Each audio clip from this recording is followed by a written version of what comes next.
Hello, everyone, and welcome to the Lucha Undead podcast. Before we start the show today, I'd like to ask you for a quick favor. Over the past few weeks, our show has been growing slowly but surely, and we'd like to ask you, the faithful listeners who listen to our show every week, to do us a favor and go on iTunes and leave us a review. Even if you don't listen to our show on the iTunes app, you don't even have to type anything. Just give us a few stars, however many stars you think we deserve. And if you can do that for us, that would be a huge help. It'll help spread awareness of our show. If we get enough likes, obviously, we may even make it to the front page of iTunes. Who knows? But if you could do us that little favor, that would be highly appreciated. So I will shut up now, and we will go on with the show.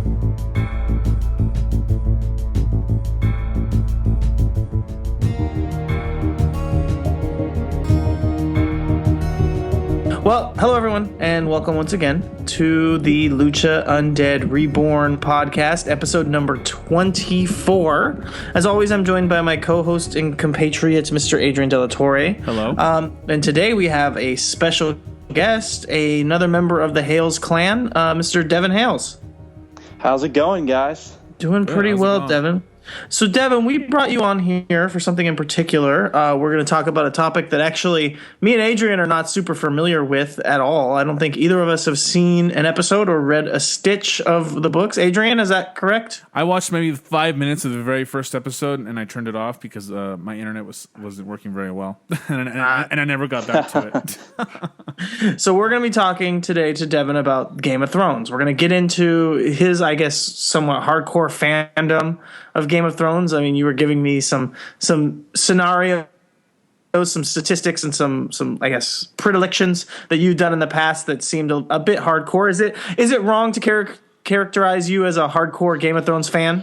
No, I don't think so. I wouldn't say I'm the craziest, but I definitely go on stuff like Westeros.org, which is like the premier website for the series, and look at threads where people argue theories for pages upon end. So I guess you could say I am pretty close to that. Yeah, and so this is in part of the series that's Get to Know the PTB and PWO. You are a member of the PWO board. You've been on, I think, at least one or two different podcasts within the PWO family, PTBN family. So I guess the first thing I want to start out something new, something I actually didn't do with the past guests because I think that they were at least somewhat well known within the community, but maybe I should have. But I'm going to ask you first thing, what is your name on the board on PWO?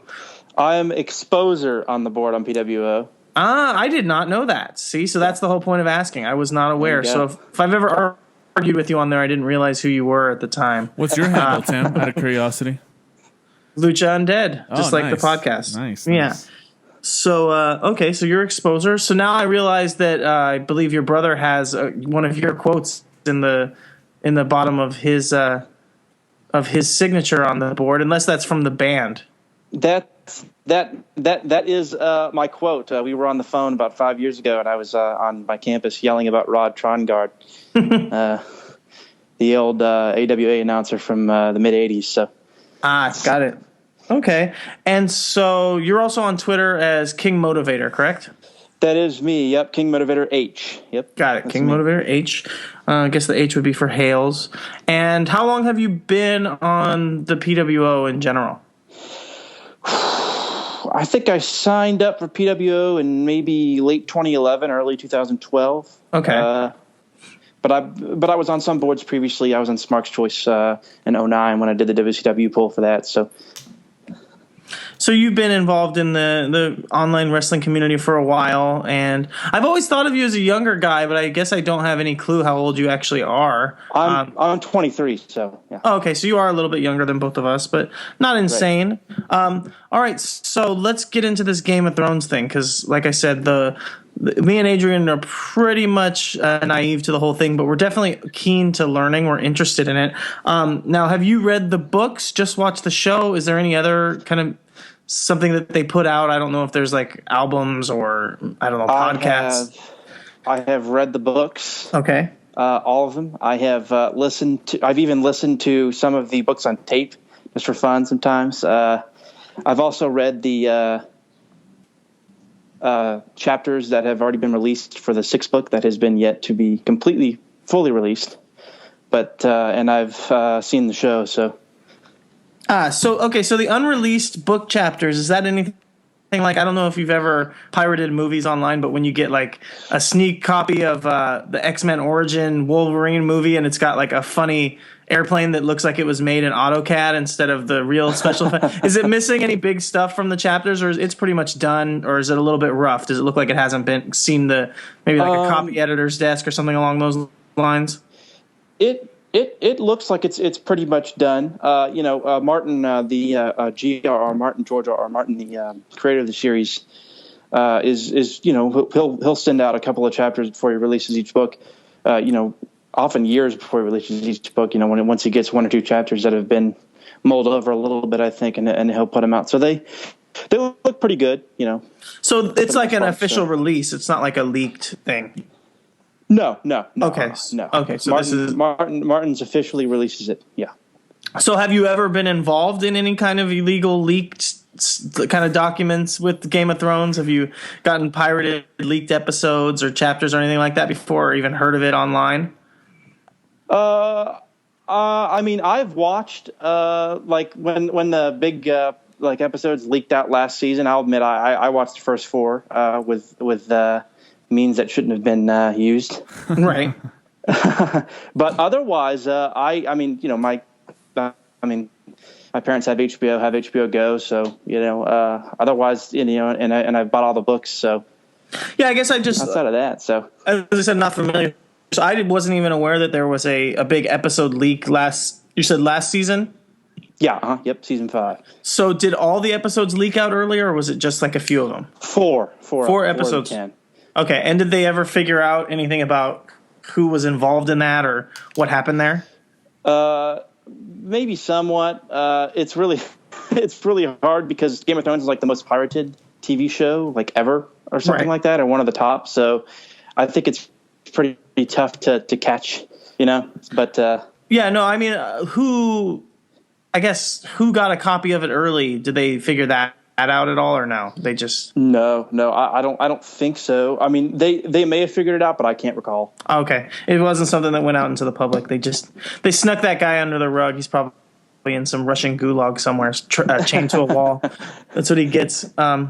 But yeah, so let's get into this somewhat. Let's just kind of paint me the background story of what Game of Thrones is. I know that there's dragons and magic and royal bloodlines, and I've heard something called sex position, where a lot of story was explained while they're doing, I guess, sexually suggestive scenes.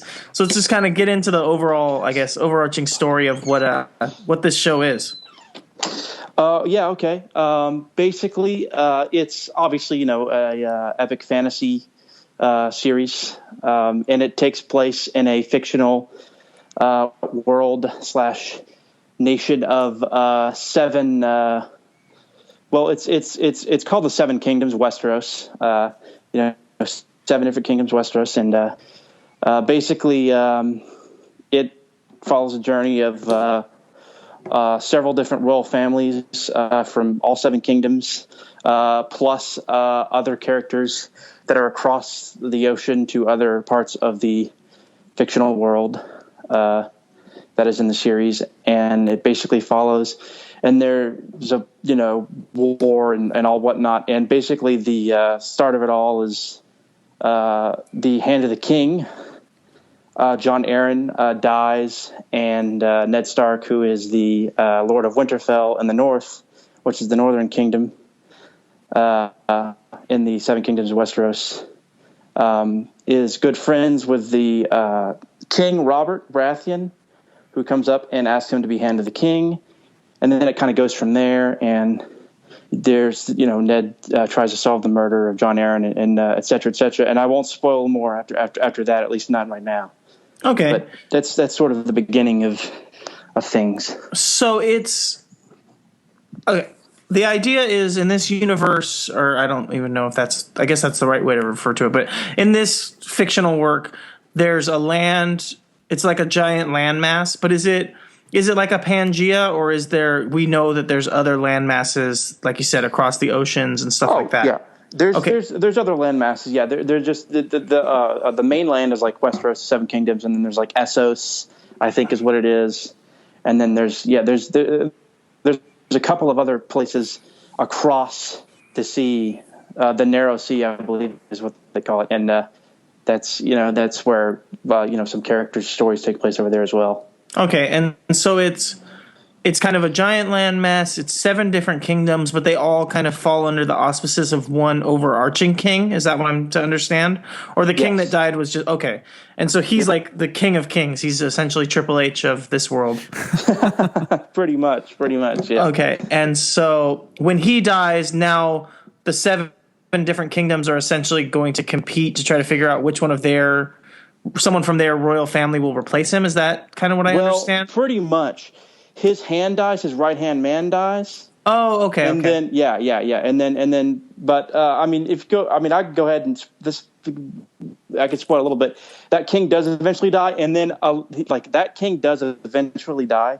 And then a bunch of other people try to fight to get at the throne. Okay. I kind of saw where it was going.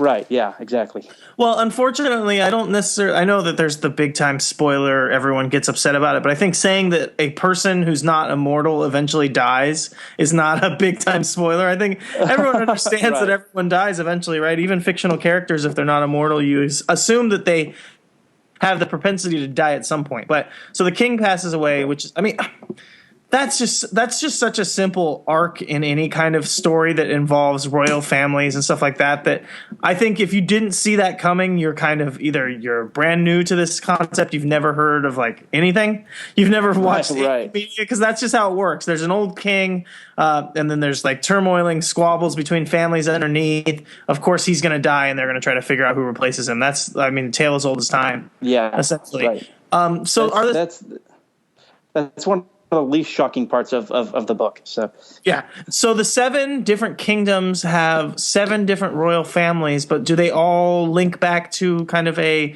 shared bloodline in the past? I sort of. They're called like the First Men is kind of their shared bloodline.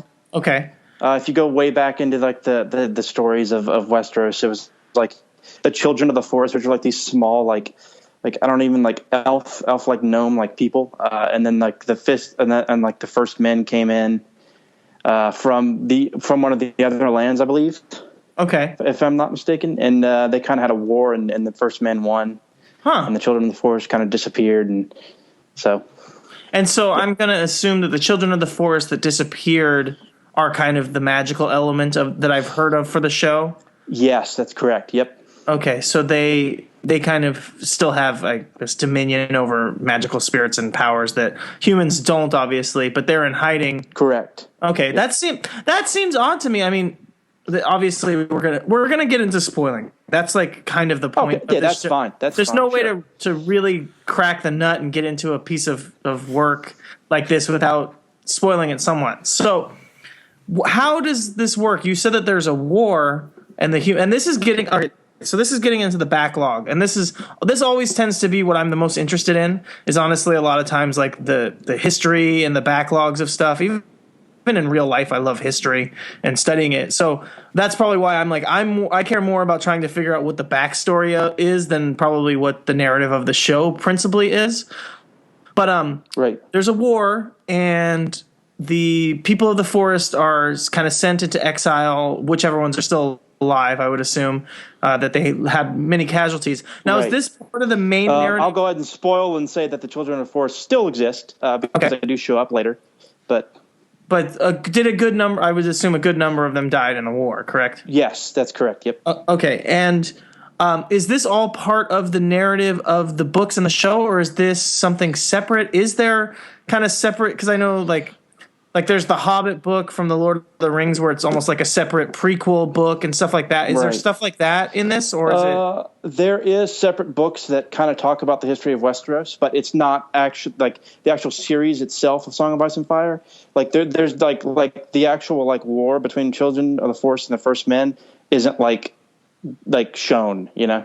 Got it. Yeah, that's what I mean. It's just a backstory, exposition is what is what it's used for. Yeah, like similar to the Star Wars universe, where there's a lot of like supplemental books and stuff that aren't necessarily considered 100% canon. They're accepted, but they're not. George Lucas didn't necessarily write them himself. Stuff like that. There was expanded universe stuff that Disney a while ago officially said this isn't canon anymore. This is just its own thing that has nothing to do with what's going on in the movies and stuff. So they officially came out and said no longer canon, is at least not for the movies anyway. So.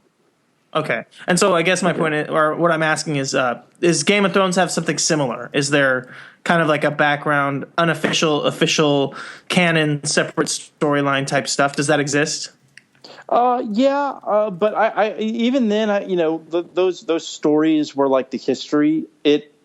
They all kind of connect together in some ways within the main series because they're referenced in the main series. Gotcha. Feel like old tales and stuff like that. So. Okay. And so what keeps the children of the Forest, if they have like magic, they have the ability to do like a sorcery, or I don't know the lingo. What do they call it in the Game of Thrones pantheon? Pretty much magic. I would guess is what they would call it. Okay. Magic sorcery.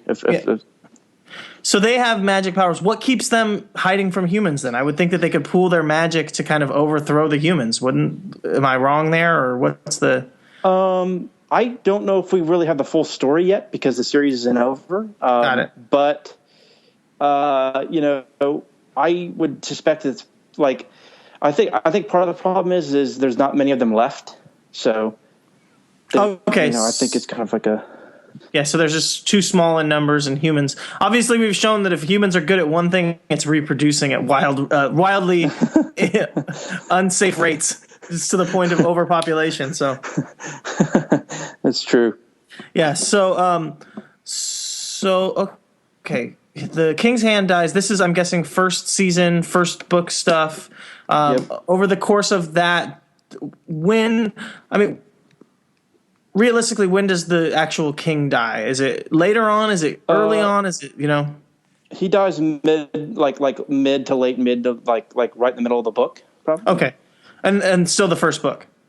Right, yep, correct. Oh, okay. So the first half of the first book is just kind of about, are they trying to figure out how his right hand died? Or is that yes? Okay. Well, Ned was brought in to Ned Stark, the Lord of Winterfell and the North, was brought in to be the hand of the king because he was good friends with Robert. And there was a rebellion. Robert became king from a rebellion of the old House Targaryen, who used to rule the kingdom.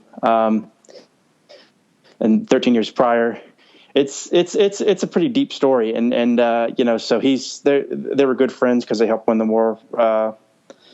Ned helped him win the war and the throne. And Ned wants to discover why Jon Arryn is dead, because Jon Arryn was his mentor, and I believe he was Jon Arryn's squire when Ned was a kid. So he wants to find out how he died. And he investigates that.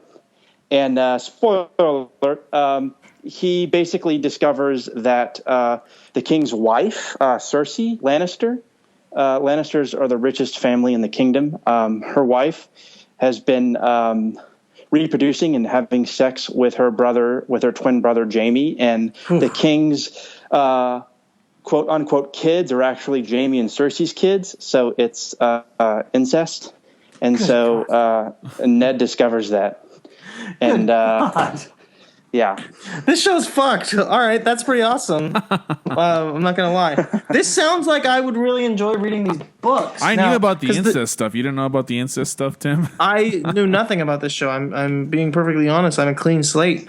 So it's really feeling to me like I would enjoy reading these books because the story and the backstory just sound deep and rich, and like there's a lot going on there. Now my problem is the show. How much of, like I said, I heard reports early on when the show came out of the sexposition, gratuitous kind of like sexual scenes, and also, the magic. For me, a lot of times, I'm a guy like, I didn't go see the Avatar movie. I know it was like the highest grossing movie. It's a big deal, but I don't care about really cool visual effects and bright colors and all this stuff. So like, I know that this show is dark, but how much of this is like showing a lot of magic and big fights and more. Like, I want story. I want a lot of like backstory, intrigue, suspense, stuff like that. So try to sell me, coming from that side, on actually watching the television show. Okay. Or even you don't have to sell it to me. Just tell me what you like about it. You know. What I like about it, what I describe it as, is it's basically, it's really very realistic in terms of on its base, as far as like the politics of the kingdom. Like, I would say about 75, I would say about 50 to 75% of it is something that could actually happen, and a lot of stuff that Martin put in the book and also was put into the series is stuff that's based off historical things that occurred in the 10 and 11 and 1200s and 1300s of medieval, So it's a lot of the stuff that's, it's based off real events. A lot of stuff is, and, or at least how the medieval, lifestyle was, because it is fairly medieval. But it's pretty realistic, I would say, from that standpoint. There are dragons. But what I like about it is that it starts out very realistic, and it's sort of like, well, dragons and magic and stuff, that was thousands of years ago when they were around. So now it's but then it slowly becomes more magical, but gradually becomes more like the dragons grow. And start breathing fire and flying around and killing people I said the children of the forest came back, or at least they're still around, and there's a red priestess who can bring people back to life, and oh jeez, yeah, and then there's of course. The actual main heels of the story are actually, or at least what it seems to be, are things called the White Walkers, or the Others. And the Others are things that live beyond the Wall, and the Wall is the place that blocks off the northern part of the kingdom from the rest of from the little that's left on the land in Westeros. And that's where like wildlings, which are like free people live, who aren't under the rule of the kingdom. But way beyond, and the very tips of that land are the White Walkers and Others, who are like a ancient force of like icemen, who are like, there's only specific ways to kill them, and they can bring back the dead that they kill and put them in their army, and they're marching on to Westeros to kill everybody. Oh, wow. So, that's very cool heal powers there. I mean, they can build an undead army, and they can bring themselves. Exactly. You say they can bring themselves back from the dead if you kill one of their own, or no. They can bring they just have an undead army that they can bring. Like, there's only specific ways to die. For example, if a person was killed, if a man was killed, he could be brought back as an undead army, but he can only die via fire. Okay. A White Walker or Other can only die by dragon glass or a specific sword called Valyrian steel, and there's only like 12 or 15 Valyrian steel swords that ever existed. So this is it sounds kind of like D&D mixed with just like I guess the Harry Potter world would be a little similar, but this is like a lot more. It sounds a lot more grown up, a lot deeper. So this is definitely interesting. Listening to someone who actually is into it, it makes me kind of more interested. And I have HBO as well. So the only thing that's stopping me from watching it was my own desire at this point. So I'll probably have to give it a look, give it a try out at least. So I'd like to get into some of these kind of fan theory type stuff, but you tell me. If I asked you what's the craziest fan theory, would it go over my head? You know what I mean? Because I don't have a grasp of the show, and if other people are listening to this, they don't have a grasp of the show, they won't understand why a fan theory would seem crazy or cool or interesting. Or is it kind of ubiquitous or universal stuff that maybe someone like me could understand? I think it would be something. I think it kind of falls in the line, and I can go ahead and explain the cool one if you don't mind. I mean, Yeah, give me a cool one. I want to hear about it. Okay. So the one that a lot of people think is the case is okay. So Ned Stark, we've talked about him a little bit. The guy who wins, who goes and becomes Hand of the King. He has several children, but one is a bastard. His bastard Jon Snow, who you kind of and the assumption is that Ned is his father. Well, I briefly mentioned the Targaryen dynasty, right? Right. So they were the original rulers of Westeros. They were the ones who conquered it and brought all the seven kingdoms together, and that was the family that ruled the kingdom. And then Ned Stark, and basically the last Targaryen king was called the Mad King Aerys, and Aerys he went insane and would burn people just for the hell of it, and crazy stuff like that. He was totally insane, and that reason is because he had been kidnapped and locked into a cell in a place that was trying to rebel, in a town that was trying to rebel, close to the capital, King's Landing, and he was saved eventually, but he kind of went crazy after that, and he became very paranoid and not trustworthy of people anymore, and that kind of made him go crazy. And he had a son, Rhaegar, and Rhaegar was going to be the next Targaryen king. And Ned Stark, when he was a boy, he had, I can't remember quite. There was an issue with Aerys of some kind that I can't quite remember what it was. Oh, no. I know what it is. Rhaegar was accused of kidnapping Ned's sister, Lyanna Stark. Okay. And so they go to King's Landing, Ned and his brother and his dad or whatever. Ned's brother and dad get killed by the Mad King for daring to come and challenge him or whatever. So Rhaegar and Lyanna are missing. And Ned goes through this, you killed my dad and brother. I mean, of course you're going to be mad about that. So he brings up his army. Robert Baratheon was a friend of his. He brings up an army. So, they all get up this army and the war goes on. And Ned and Robert was supposed to marry Lyanna. Okay. So Robert's really ticked off about Lyanna getting kidnapped. And so, there's this big war going on between the Targaryens and the Starks. And basically, are you still following me? Because it's kind of getting a little muddled here. Yeah, no, I'm getting it. So okay. The Targaryens ended up in a situation where they were essentially they killed, I guess you're saying they killed a good amount of people. Yeah, right. And definitely. then there's an uprising from essentially the people that they rule over. Right. And Ned Stark's sister had been quote unquote kidnapped. And I say quote unquote because the theory is that Rhaegar and Lyanna were actually in love. And Rhaegar, was supposed to be the next Targaryen king, and that she wasn't actually kidnapped. Okay. And at the end of the war, Ned goes to a place called the Tower of Joy, because he finds out his sister Lyanna is there. And they kill the last remaining people of the King's Guard, which is like the main people who guard the king. They were out there protecting her, interestingly enough. And Ned finds her, and she dies in the Tower of Joy.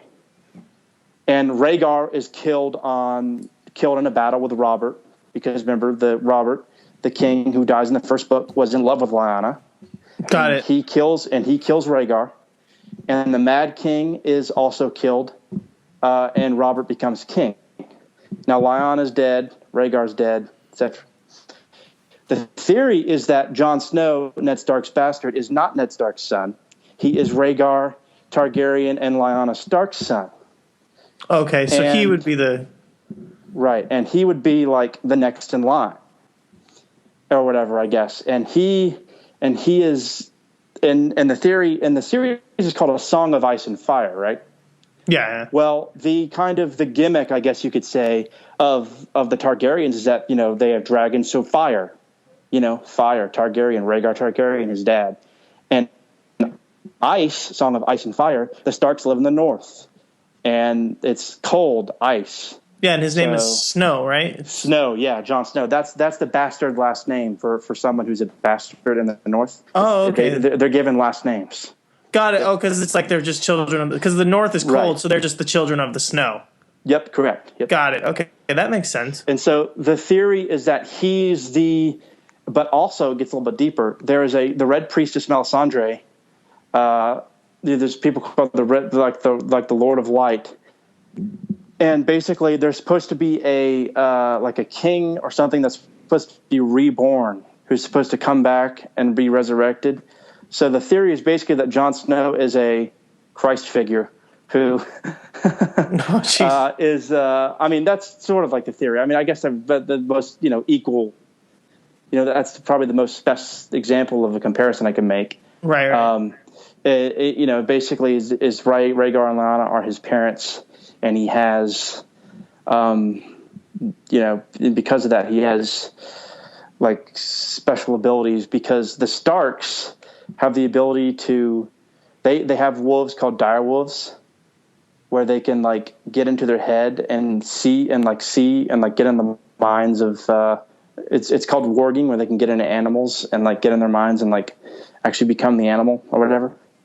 So stuff like that. And then of course the Targaryens, the myth is that they can, take fire. They can walk through fire or whatever. So he might have those. That hasn't been revealed if he has those. Well, his warging has been sort of revealed in dreams in the book. But so Jon Snow's kind of being pimped as the, big baby face of the series. Yeah, like he's going to be the savior. Essentially, right? Exactly. Yeah. So it's it is kind of a Christ allegory or something. That took a while. Sorry, but no. That's why I was asking about it because I figured there'd have to be build up to it because you're not going to just go, oh yeah, people think Jon Snow might be the actual king, and then for me it's like that means nothing because it's just a story. Right. So exactly. That's why I need to know the backstory. That makes a lot of that makes sense. I could definitely see why people would buy into that. And there hasn't been any official kind of statement on anything like that. Obviously, I would assume.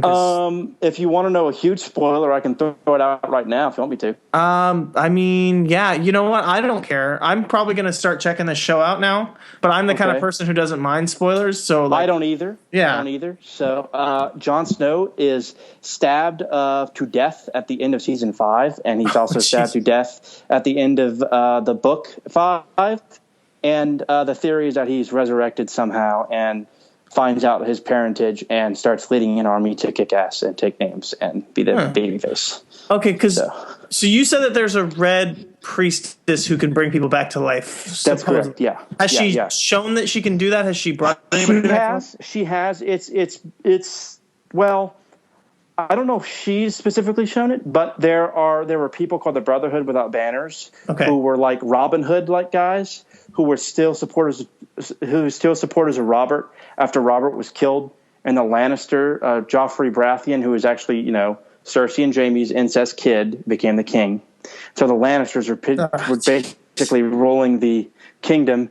They were still supporters of Robert, even though he's dead, but they were like Robin Hood guys out, killing Lannister men and stuff out in the wood and stuff and on the countryside. And their leader, and one of the leaders was a guy named Thoros of Myr, who is a red priest who successfully brought back a guy named Beric Dondarrion from life.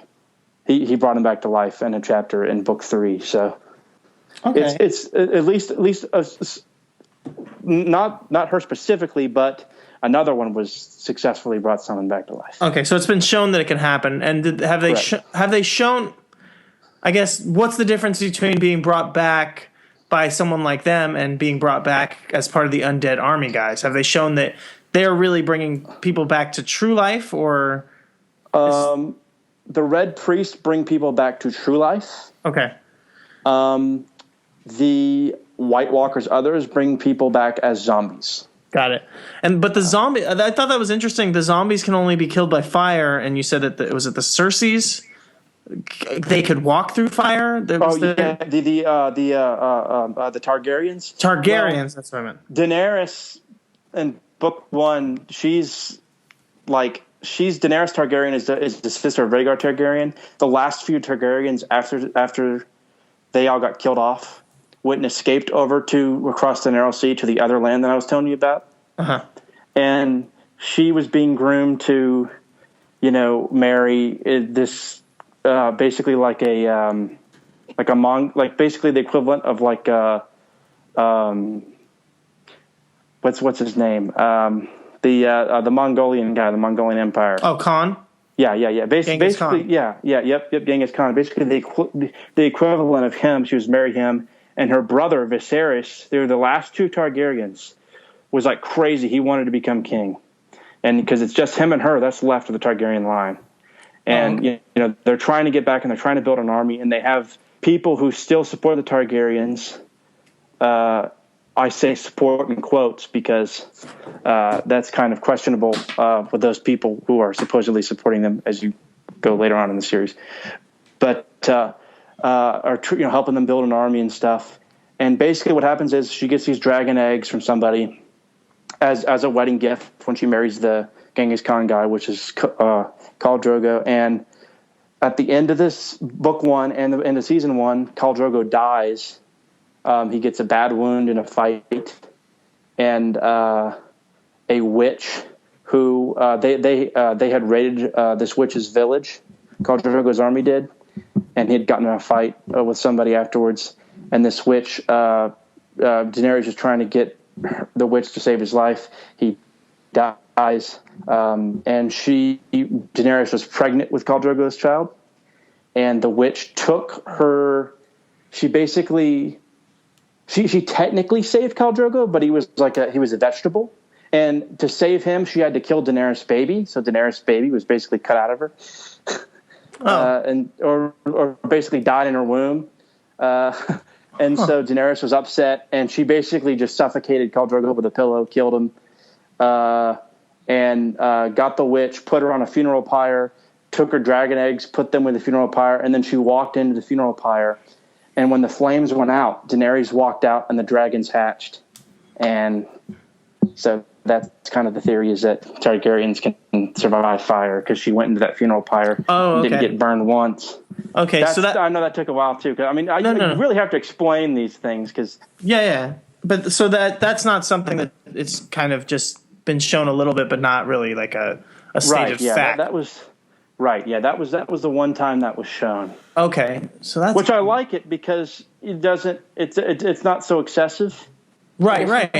Yeah, it sounds like they did from what you're saying, they do a good job of kind of setting the universe so that the magical stuff, fantasy stuff fits in really well, which I think is kind of the argument. We'll tie it into wrestling a little bit. The argument with like Lucha Underground and other places where you have to really create a universe where this stuff is acceptable, and the way that you do that is with like investment. You can't just randomly tell people, "Oh, this stuff happens like this." You have to actually set the table. So that's really interesting there. I mean, so I don't know. I'd like to know, is this one of the biggest fandoms of this regard that you're into, or is this like kind of following a line of stuff within this genre that you're a fan of? I mean, is this a normal like something? Does this fall into your wheelhouse of what you enjoy, or was this like one of the first I guess series in that regard? And how did you come to it? Did you come to it first from the books, from the show, something, what was it? As far as like this kind of falling in love with me being a huge fantasy, I mean, like I love fantasy, but this is one of only 3 fantasy series that I've ever really like been obsessed about. Like when I was a kid, I grew up with Harry Potter books coming out, and so I read that obviously, and I read the Lord of the Rings and watched the movies.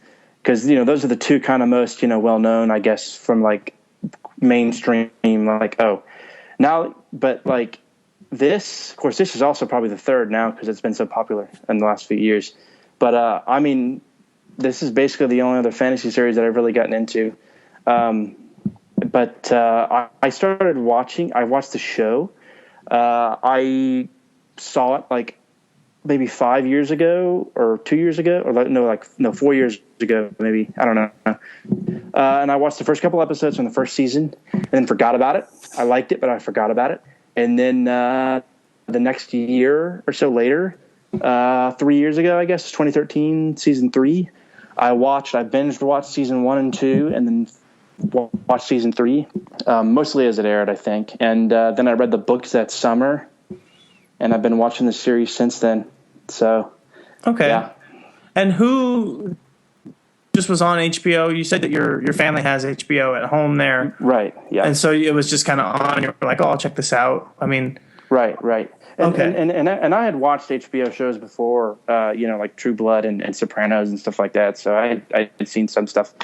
So it's not like I was familiar with HBO having TV shows and stuff like that. So yeah. And I mean, there's quite a few shows I enjoy on HBO, but I guess Game of Thrones and I guess Sopranos. God, what was the third one you mentioned there? I forgot. But it's True Blood or whatever. True Blood, yeah. And I don't check any of that stuff out.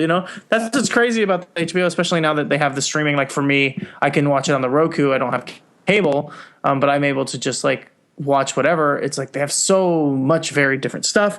It's really cool that way. But so you just kind of happened upon it on there and decided I'm going to get into it, and then it sounds like you really threw yourself into it. So I guess I was just going to ask how. I mean, because I know you also watch a lot of wrestling, and you watch like this full series and all these seasons and all this and that. I'm just like, how do you have the time? It's crazy for me. But I guess, are you the kind of person who's multitasking while you're watching? Are you working on other stuff while it's on? You're pretty focused.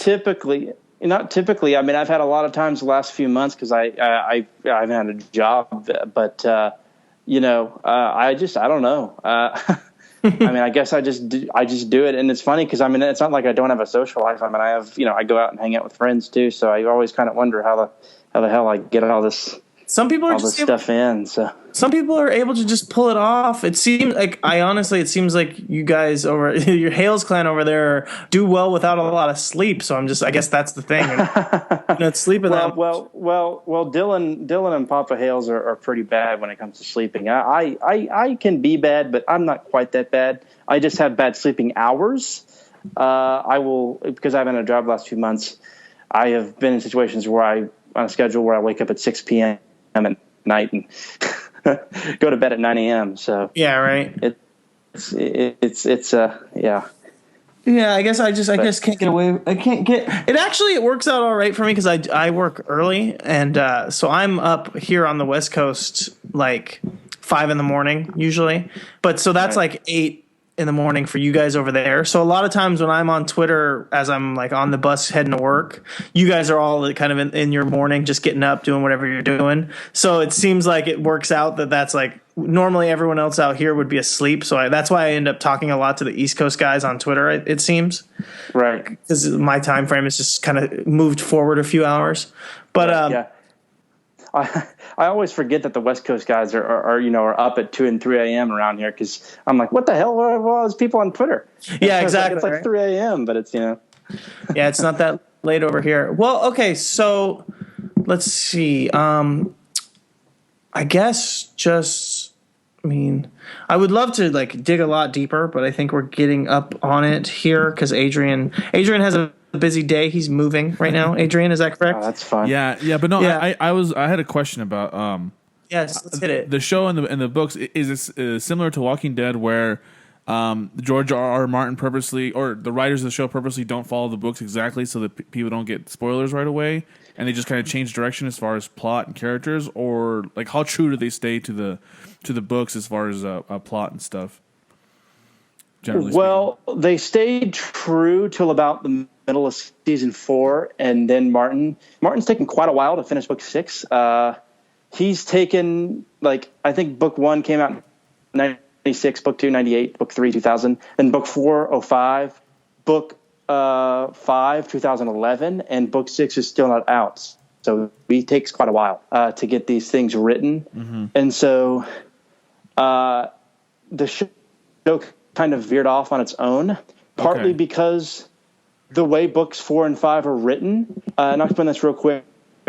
Books 4 and 5 are from the same timeline, but book 4 has half the characters and book 5 has half the characters. Oh, okay. So it's a split book. So it's split in 2. Mm-hmm. So it's the same timeline, but it's different characters. Oh, so they did a did a brand split like Raw and SmackDown. Right. Right. Yeah, sort of. And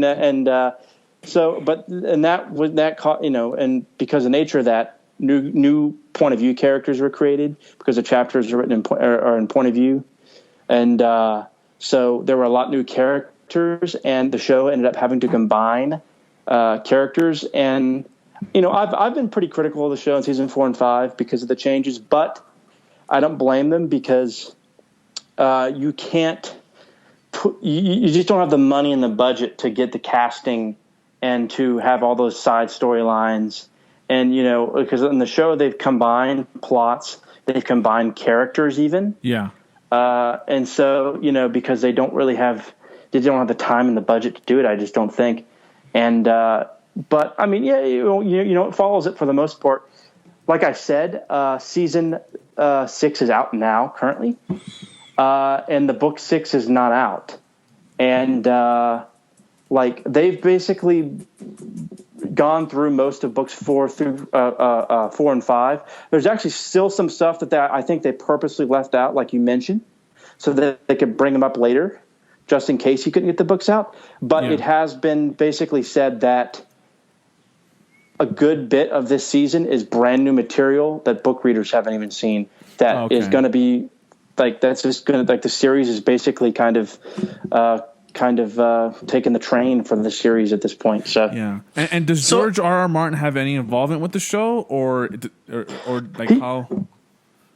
He has written episodes, several of them, several of the big episodes, like season 1, 2, 3, 4. I don't think he writes episodes anymore. He's still an advisor. He still helps, but I think he purposefully left that post to write episodes, I believe, because he's trying to finish the books.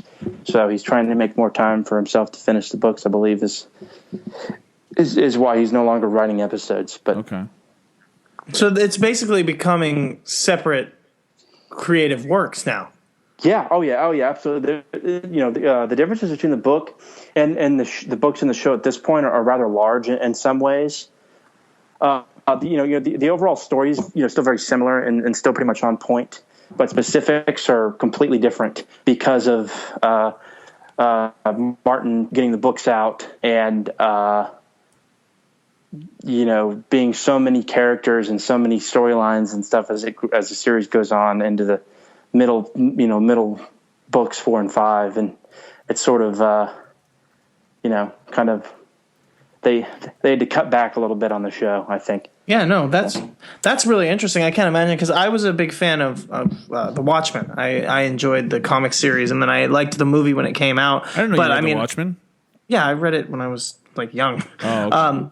We talked about this when the movie came out, but I mean, the fandom for the comic books lost it over something as simple as there being a squid or not being a squid at the end of the movie. Well, that's a huge change, though. To be fair, realistically, it's not, though, because it's the same concept. They just changed that there was a giant squid. If you understand me, there's not. Other than that, the story was the same. You know what I mean?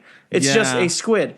I can still see why that would rustle some jimmies. You know what I'm saying? It's going to rustle jimmies because people are pedantic dicks. It's just the truth. But I can't. Yeah, the book readers have gone off the wall. That's what I was going to say. I can't imagine Game of Thrones now that it's essentially 2 separate pieces of work, that the fandom for the books isn't going to lose their fucking mind. Because, the 6th, you said the 6th book isn't out, right?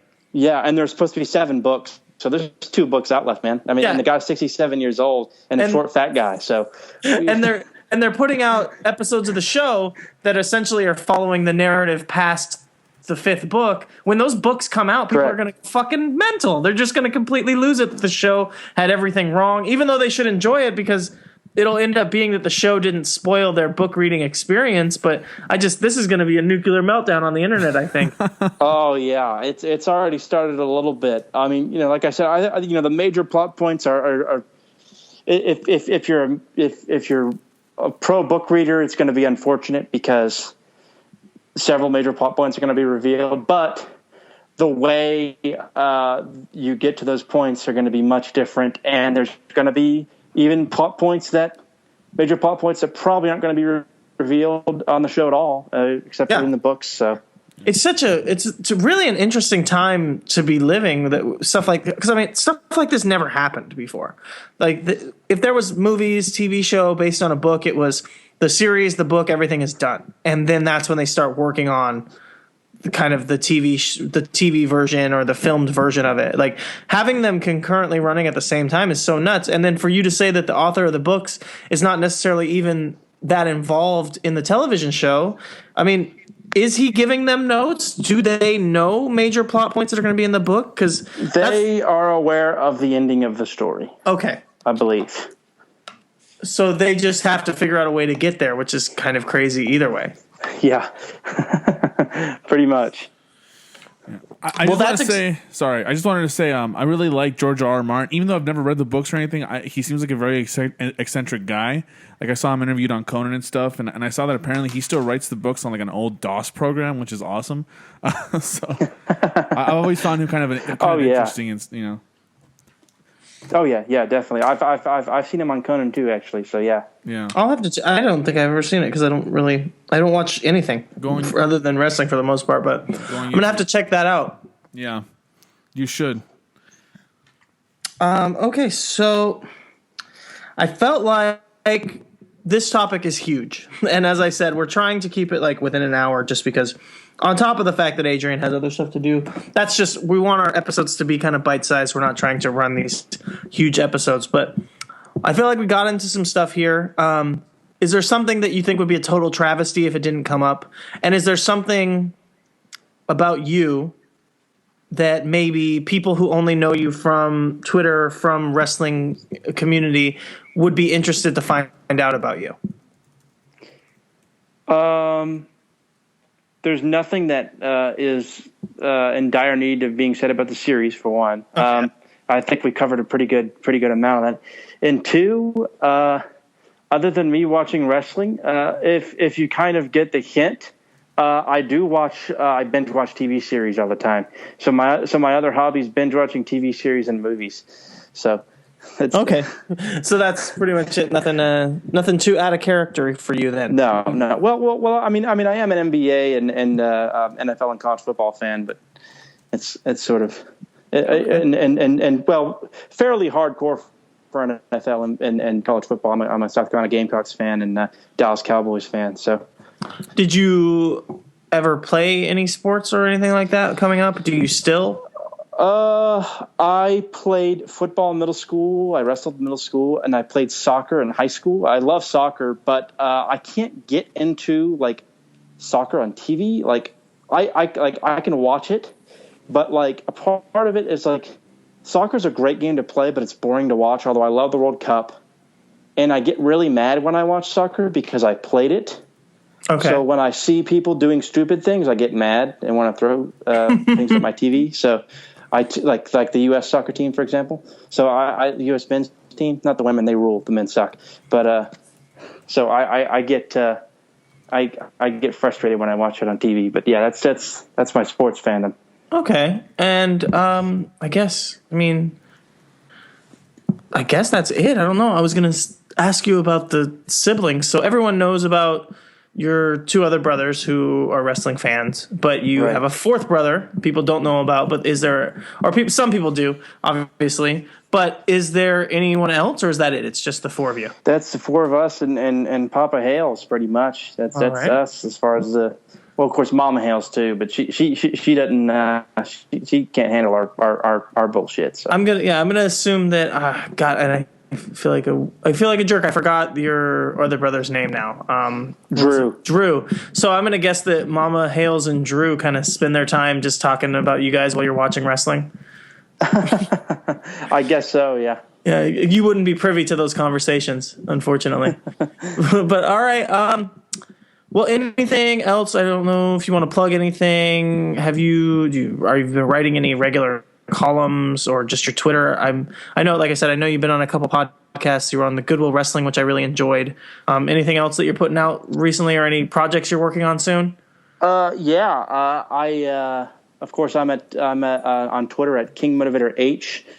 I am going to be on Tanner and Sam from Twitter's We Don't Know Wrestling on Wednesday. I think it's going to be a pretty big show because it's their 1 year anniversary was this past week. And so I'm going to be a guest on there on Wednesday night. So that should come up on Thursday, I think. And I do a blog, wrestlingvirtues.blogspot.com, on the WWE matches. I literally watch every WWE match that I can find. No. You watch all that house show footage, and it's like nuts. It's a headache, and it's a chore. But I said I would do it, and I do it. And your reviews make me want to watch the stuff, but it's like when I try to, like that Triple H tag match and the Triple H matches from the Euro Tour were fucking great. But there's so much. I haven't seen them yet. I haven't even gotten into them yet because there's so much European footage out there. It's incredible. But there's. Go ahead. No, I was gonna say that there's so much other stuff that I just can't do it. I got too much other stuff to watch. But What exactly is a house show, by the way? What exactly is a house show? What's the difference between that and any other wrestling show? Like, what makes it a house show? What is that? I was gonna let Devon take the rail on that. It basically, it's just not on TV, pretty much is basically what I would say. Yeah, okay. It's just a live event. It's not on TV. Yeah. The idea is the term house to draw a house means to draw an audience. Yeah. And so a house show is a show that's only for the house. Okay. It's only for the people that are there. It's not meant for a wider audience. I see. Yeah. I get it. Yeah, so Devon here actually watches all of the house show footage that gets online from different fan cams and stuff like that. Wow. And it's fucking insane. I mean, like I said, there's gems in there, and his reviews do work because I'm not going to watch it all, but I read his reviews and then I do check out matches based on them when I can even find them still at that point. But like, they make you want to actually watch these matches that half the time are going to be just basic throwaway matches. So yeah, so you said that was at Wrestling Virtue? Yeah, Wrestling Virtues, yeah. Wrestling Virtues. And sorry, because I think I just completely derailed your plug train. Was that everything, I think? Or that's everything. Yeah, that's it. All right, well, thank you so much, Devon. Thank you very much. Yeah, on This Week in Wrestling, I had made the declaration that I was going to try to go through this interview without saying Dylan's name once, but I think it came up a couple times, unfortunately. So, because I know what it can be like to be the younger brother, especially I know you guys get along really well, but I mean, just to be a lot of people see you as just his younger brother kind of sucks because he's been in this thing for 20 years, well before Twitter was around. Yeah, exactly. Wrestling niche fandom online crap for 20 years.